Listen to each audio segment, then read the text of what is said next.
जानकारी होनी चाहिए।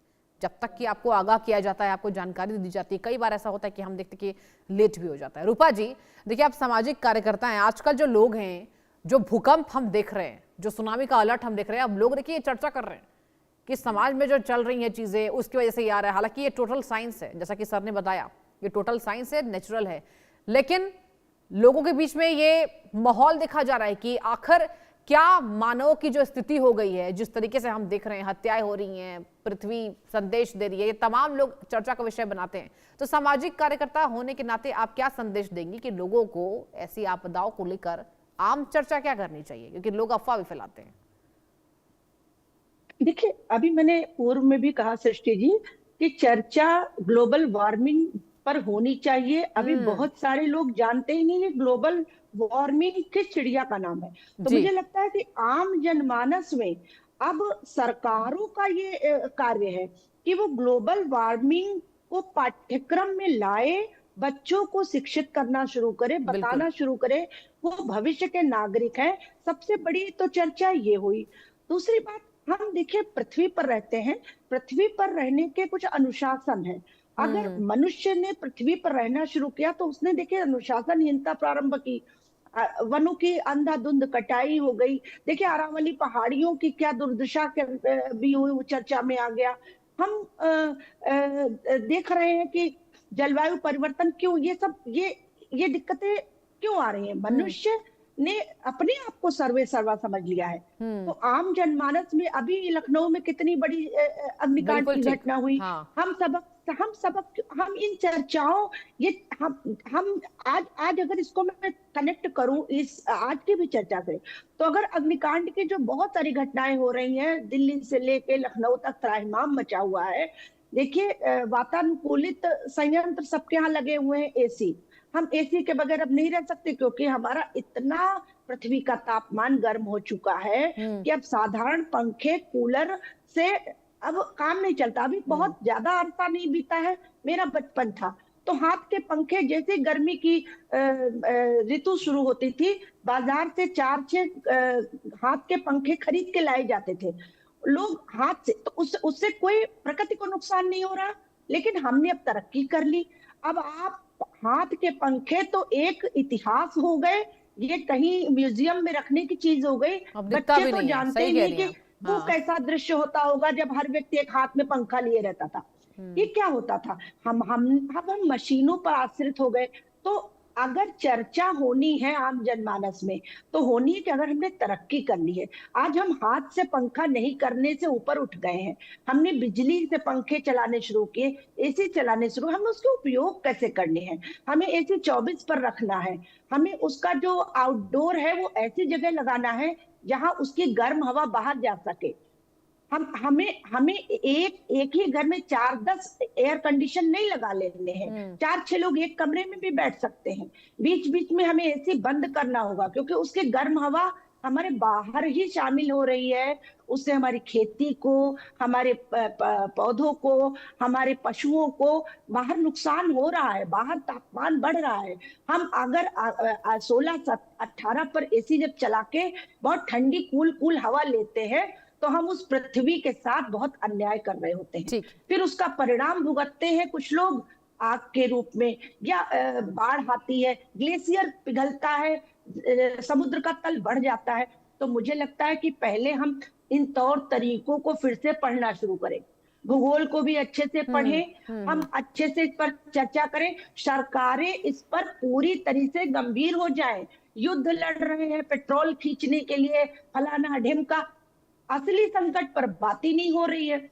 तो मुझे लगता है चर्चा के अब बिंदु कुछ प्रकृति से जुड़े हुए होने चाहिए, पर्यावरण संरक्षण से जुड़े होने चाहिए, और अनुशासन। हाँ देखिए रूपा जी, आपकी बात बहुत हद तक सही है कि प्रकृति पर चर्चा होनी चाहिए। प्रोफेसर साहब देखिए, आप भी रूपा जी की बात से इत्तेफाक रखते होंगे, केवल पेड़ लगाने से हो जाएगा क्या? और आपसे मैं ये भी पूछूंगी कि तकनीक के दृष्टिकोण से हम कितना आगे बढ़ चुके हैं, क्योंकि देखिए भूकंप को लेकर तमाम अलग अलग देशों में तकनीक बेहतर है, और यही वजह है कि संकेत उन्हें पहले ही मिल जाते हैं। आपसे मैं यही जानना चाहूंगी कि हमारा जो देश है वो तकनीक के दृष्टिकोण से कितना आगे है, और क्या संकेत हो सकते हैं जिसे आम लोगों को समझना होगा कि आने वाले समय में भूकंप का, सुनामी का खतरा मंडरा सकता है? ये सवाल मेरा आपसे। देखिए, मैं आपको बिल्कुल साफ और सरल शब्दों में बताऊं, अर्थक्वेक का अर्ली वार्निंग अभी पूरी तरीके से विकसित नहीं है। ओके।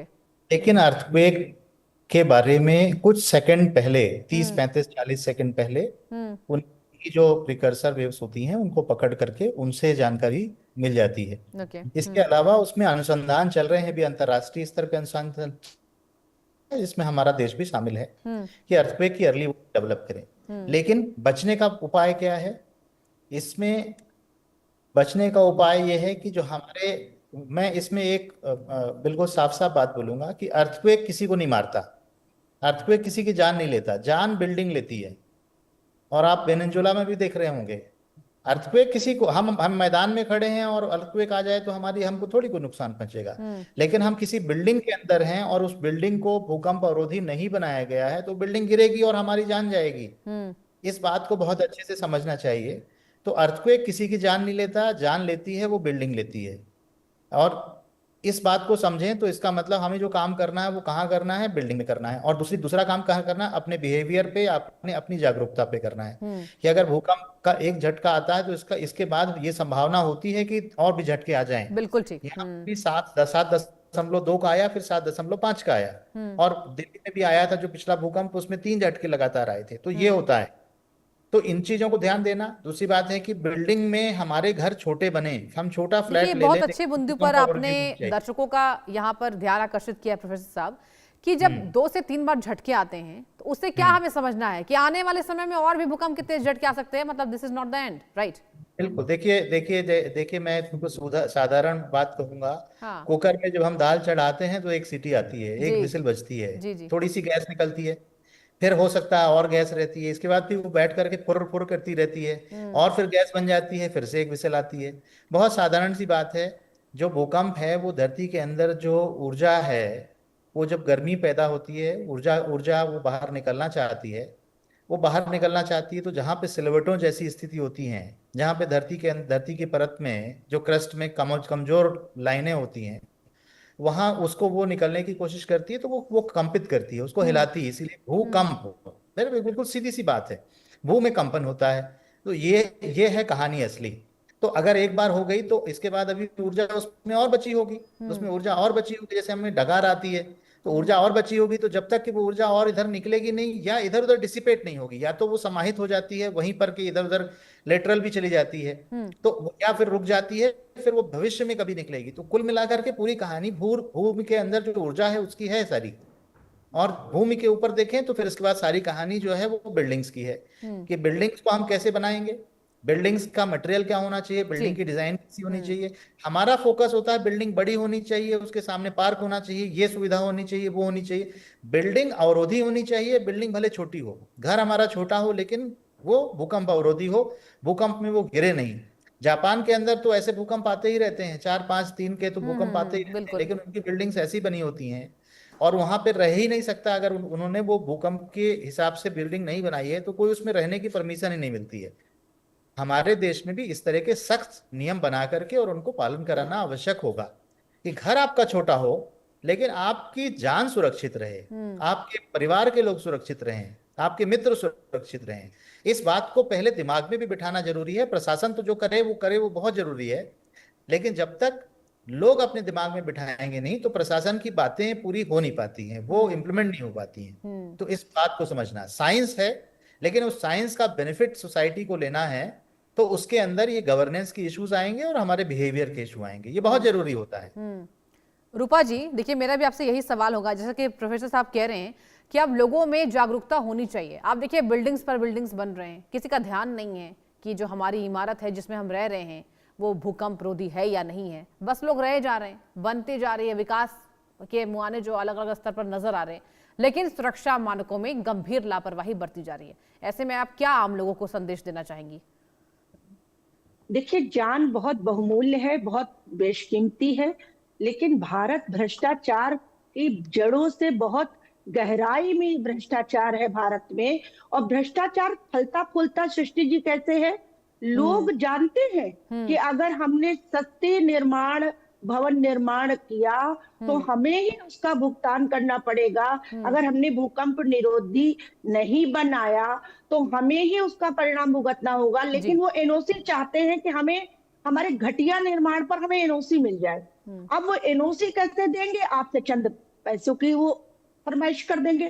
तो मुझे लगता है कि अब सब कुछ पैमानों पर हो, सब कुछ मानकों पर हो, इसके लिए आम नागरिक को भी, और इससे एक भ्रष्टाचार खत्म होगा।